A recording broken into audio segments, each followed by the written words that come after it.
आज हम लोग एक्सरसाइज 12 का एक्सरसाइज 5.4 पढ़ने जा रहे हैं। ठीक है, इसमें एक कंडीशन है, कह रहा है प्रारंभिक संक्रिया यानी रूपांतरण का प्रयोग कर निम्नलिखित अवयव के प्रतिलोम निकाले यदि उनका अस्तित्व है। तो सबसे पहले समझिए कि अस्तित्व की यहां बात बोल रहा है। ठीक है ना, अस्तित्व की यहां बात बोल रहा है तो आपको सबसे पहले यह समझना होगा कि अस्तित्व किसे कहते हैं। ठीक है ना, तो देखिए सबसे पहले अगर हम a बराबर आई ए लेते हैं, अगर a बराबर आई ए लेंगे तो i का मान आप जानते हैं, एक होता है i2 और एक होता है i3। i2 का मतलब हो गया 1001, i3 का मतलब हो गया 10000100001। ठीक है ना, ये i2 हो गया, ये i3 हो गया। अगर a बराबर आई ए लेंगे तो इसमें हम सॉल्व करेंगे केवल रो को, केवल रो को ही हम गुणा जोड़ घटाव इंटरचेंज कर सकते हैं। अगर a बराबर ए आई लेंगे तो इसमें हम केवल कॉलम को ही हम जोड़ घटाव गुना भाग करेंगे। ठीक है ना, अब इसमें अस्तित्व की बात बोला है, हम सब बता रहे हैं तो याद रखिएगा a बराबर आई ए लीजिएगा तो रो को आपको सॉल्व करना होगा, a बराबर ए आई लीजिएगा तो कॉलम को सॉल्व करना होगा। ठीक है, अब एक होता है इंटरचेंज का सिंबल ऐसे होता है।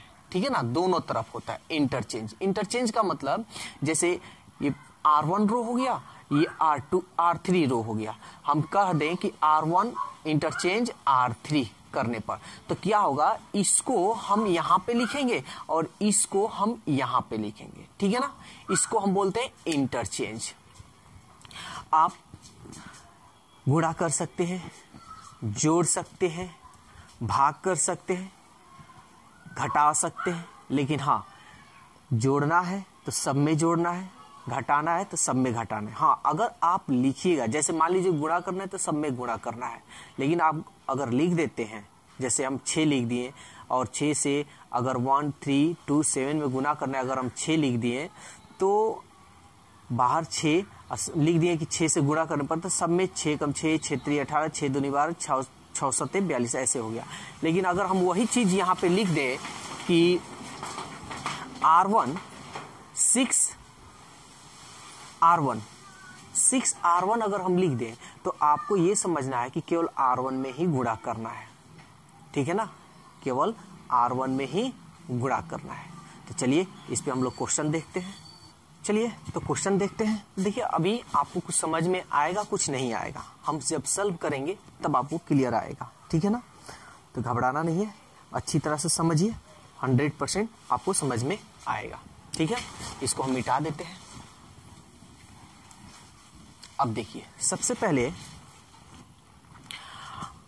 आपको मानना होगा, सबसे पहले क्या करना होगा, मानना होगा। इसको मान लीजिए, माना a बराबर 1 3 2 7। ध्यान से समझिए, कोई भारी नहीं है। ठीक है ना, तो हमको प्रारंभिक संक्रिया का प्रयोग करके निकालना है इसका प्रतिलोम मतलब इनवर्स। इंग्लिश में हम इसको इनवर्स भी बोल सकते हैं।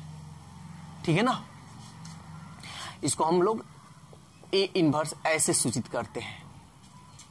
तो देखिए हम यहां लिखेंगे, चूंकि a बराबर 1 2 1 2 I2 A लेने पर, अभी हम बताएं अगर a बराबर I2 लीजिएगा तो केवल इसमें जो सॉल्व कीजिएगा केवल रो को ही सॉल्व करना है, कॉलम को नहीं। ठीक है, तो ध्यान दीजिएगा, पहले हम इसको लिखते हैं a। ठीक है ना, 1 3 2 7 बराबर, ठीक है ना, I2 1 0 0 1, ये ए है, ए हम यहां इसको लिख देंगे, ठीक है ना। समझिए बात को। देखिए अब आपको करना क्या है, अब आपको ये करना है कि 1327 जो है उसको 1001 के रूप में लाना है, 1001 के रूप में लाना है इसको, ठीक है। अब ध्यान दीजिएगा, जब अस्तित्व नहीं, अगर मान लीजिए पूरा ये रो, फर्स्ट वाला रो, ये भी 0 आ गया, ये भी 0 आ गया, तो आप सीधा कहिएगा कि इसका अस्तित्व नहीं है। चाहे ये भी 0 आ गया, ये भी 0 आ गया, ठीक है ना, क्योंकि यहाँ 1 0 है, ठीक है ना। देखिए 1 0 है तो 1 ही 0 होना चाहिए। अगर यहाँ 0 आ गया, आप सॉल्व कर रहे हैं, यहाँ 0 आ गया, यहाँ पे भी 0 आ गया, इसकी बात बोल रहा है, तो सीधा कहिएगा कि अस्तित्व नहीं है। तो आपको करना क्या है, आपको इस रूप में इसको लाना है किसी भी तरह, ठीक है। लेकिन हाँ, केवल रो को सॉल्व करना है, क्योंकि हमको a बराबर I2 लिए हैं, ठीक है। तो चलिए 1 तो है, तो इसको बनाने का सबसे आसान तरीका हम बता रहे हैं आपको। इस सब को पहले R1, ये 1 आ गया, ये कितना आया है, 3 आया है। हमको यहाँ क्या लाना है, हमको यहाँ क्या लाना है, 0 लाना है।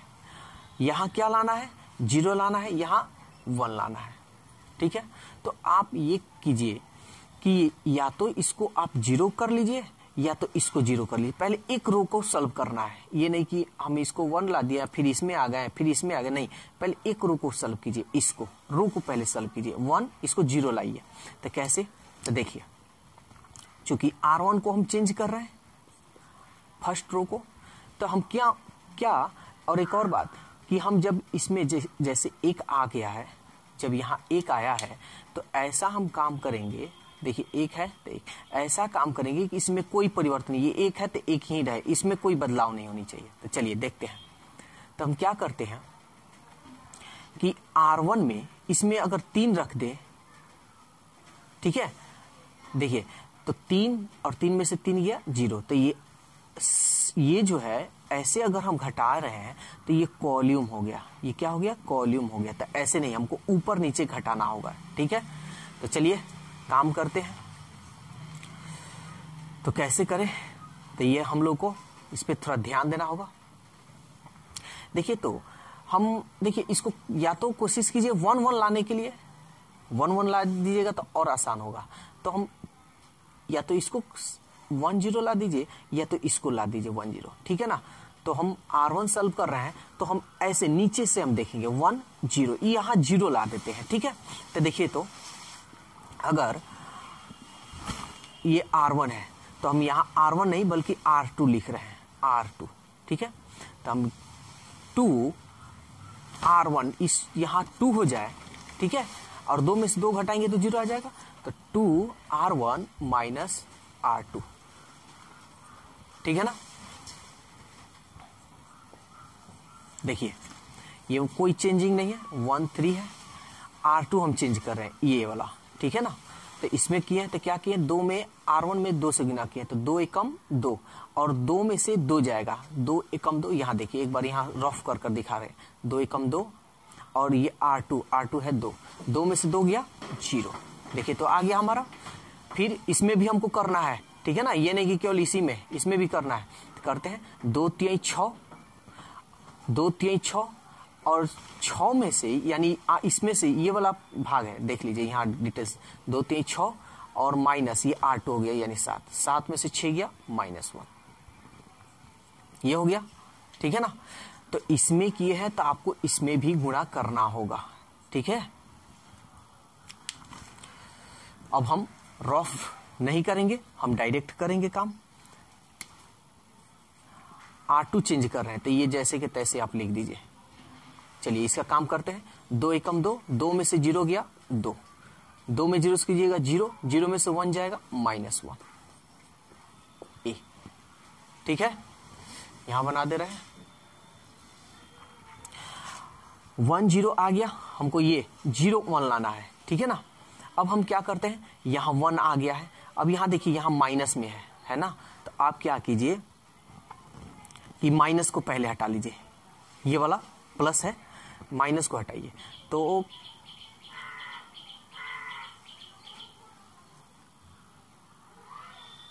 आप R2 में माइनस से गुना कर सकते हैं, R2 में -1 से आप गुना कर सकते हैं। तो चलिए कर लेते हैं, R2 माइनस R2, ठीक है। ऐसे आप कर सकते हैं, चाहे ऐसे कीजिए -1 से R2 में, ठीक है ना। तो चलिए हम लोग कर लेते हैं।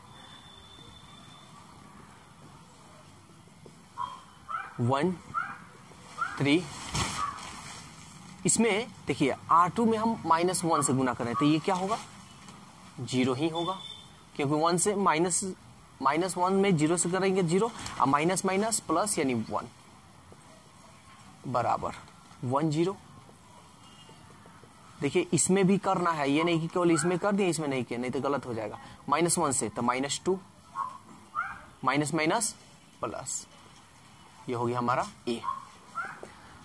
तो देखिए 1 0, यहां 0 लाना है तो कैसे, तो देखिए तो अगर हम इसमें 3 यहां ला दें, इसमें 3 ला दे तो 3 में से 3 जाएगा 0, या इसको इसमें से घटाइए, क्योंकि इसमें से फिर घटाइएगा तो फिर ये माइनस हो जाएगा। तो इसको हम काम करते हैं, चूंकि यहां आप लिख सकते हैं R2 R2 minus R2 R1 minus R2 प्रयोग करने पर यहां पे भी लिख दीजिए प्रयोग करने पर, ये हो गया। तो चलिए ये वाला काम करते हैं। अब हमको इसको चेंज कर रहा है, तो याद रखिएगा 1 0 0 1 0 1, इसमें कोई परिवर्तन नहीं होनी चाहिए। चलिए करते हैं। तो R1 क्या करते हैं कि R1 में से इसमें हम 3 से गुना करेंगे, 3 R2, ये ध्यान में देखते चलना है कि इसमें कोई चेंज नहीं। देखिए तो 3 में R2 से करेंगे तो 0 ही होगा, कोई चेंजिंग नहीं होगा, इतना का प्रयोग करने पर। ये नहीं लिखिएगा तब भी चलेगा, ये नहीं भी लिखिएगा तो चलेगा। चलिए काम करते हैं, R1 चेंज कर रहे हैं। तो चलिए R1 इसमें से घटाना है, 3 से इसमें गुना कीजिए, 3 में 0 से कीजिएगा 0, 1 में से 0 गया 1, ये 3 में से इसको घटाना है, पहले R2 में 3 से कीजिए, 3 एकम 3, अब 3 में से 3 गया 0, ये इसमें कोई चेंजिंग नहीं है, वैसे ही हम लिख देंगे। फिर इसका काम कीजिए, R1 चेंज कर रहे हैं, तो R1 ये 3 में R2 से 3 दूनी 6 -6, और 1 में से घटाना है यानी माइनस, तो माइनस माइनस प्लस हो जाएगा, ठीक है ना। 6 और 1 7, देख लीजिए 1 और 3 दूनी 6, माइनस माइनस प्लस, 6 और 1 7। फिर इसमें 3 से कर रहे हैं, 3 एकम 3, 0 में से 3 जाएगा -3, ये हो गया -2, ये हो गया 1, ये हो गया ए, ठीक है ना। अब देखिए ये आपका 1 0 0 1, देखिए तो 1 0 0 1 के रूप में आ गया। अब हम यहां लिखेंगे, चूंकि ये मेरा I2 हो गया ना, ये मेरा I2 हो गया, ये I2 और ये, तब हम यही लिखेंगे कि I2 बराबर, इसको हम मान लेंगे BA, हम यहां लिख देंगे, जहां B क्या है, B आपका 7 -3 -2 1, यानी ये मान लिए, माना, ठीक है। I2 बराबर BA, ठीक है। तो I2 बराबर BA आप लिखे हैं, इसका मतलब आप समझिए। चलिए तो इसका मतलब हम समझा देते हैं आपको। देखिए ये क्या हुआ, ऐसे क्यों लाए, ध्यान से समझिए। I2, चलिए हम थोड़ा यहां लिख देते हैं, ये A बराबर I2 A है, तो I2 बराबर यहां I2, ठीक है ना, जो A था वो आपका हो गया I2, अब ये I2 के जगह पर I2 हम लिख दिए, और ये हो गया A, ठीक है। लेकिन अब थोड़ा यहां समझिए बात को, जैसे I2 यहां आप लिखे हैं ना I2 A, तो I2 A हो गया, तो I2 यहां पे भी है I2 BA, ठीक है। I2 का जो मान हो गया BA, या इसको आप ऐसे समझिए, आपको A का मान निकालना है, तो A का जो मान निकालना है तो आप इसको लिख सकते हैं ना ऐसे, A बराबर I2 B,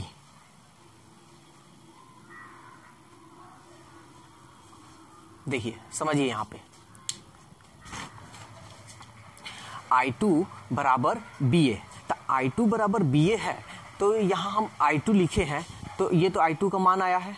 समझिए सबसे पहले ये I2, देखिए यहां ध्यान से देखिए, आप क्या कीजिए, I2 है ना, ये I2 यहां पे देखिए A बराबर I2 लिए हैं, A बराबर I2A, तो I2 का मान ये BA आया है, BA लिख दिए हम, I2 के बराबर A है तो A। देखिए आप A गुना A का मान निकाल रहे हैं, ठीक है ना, इसका मान निकाल रहे हैं, आपको इसका मान निकालना है, ये वाला से आपको कोई लेना देना नहीं। तो इसको काटते हैं, A कट गया, तो 1 बराबर क्या बच गया, BA। इसको बटा में भेजिएगा, 1/A, ये हो गया आपका B। आपको A इनवर्स निकालना था, इसको ऊपर भेजिएगा तो ये हो जाएगा A inverse equal to B। अब B का मान देखिए क्या है, B का मान यही है ना, देखिए माना B बराबर इतना, ठीक है। तो इसलिए हम लोग इसको इस रूप में लाते हैं, ठीक है। तो इसको आपको जानने की जरूरत नहीं है, लेकिन पूरा हम डिटेल्स बता दिए। देखिए तो आप क्या कीजिएगा, इसलिए A इनवर्स इक्वल टू सीधा आप क्या लिखिएगा, B। कैसे आया आपको क्लियर हम कर दिए। और B का मान देखिए, तो B का मान कितना है, 7 - 3 - 2 1। तो इसलिए A इनवर्स का मान कितना आया, 7 - 3 - 2 1। तो ये था A इनवर्स रूपांतरण विधि द्वारा।